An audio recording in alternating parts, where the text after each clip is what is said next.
Ito, ang latest weather update. Alamin ang pinakasariwang ulat panahon ngayon dito sa Information TV Educational Channel. Patuloy nating minomonitor itong low pressure area sa loob ng ating Philippine Area of Responsibility.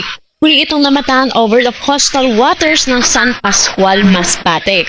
Mataas pa rin po yung tsansa neto na maging isang ganap na bagyo, whether during passage niya dito sa ating kalupaan or yung paglagpas niya na dito sa ating kalupaan at nandito na siya sa West Philippine Sea.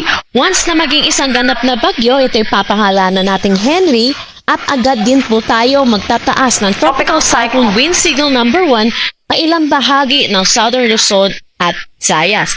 Tututok po tayo lagi sa updates na nilalabas ng Pag-asa. Ngayon, humina po ang southwest monsoon at dito na lamang ito umiiral dito sa may Palawan.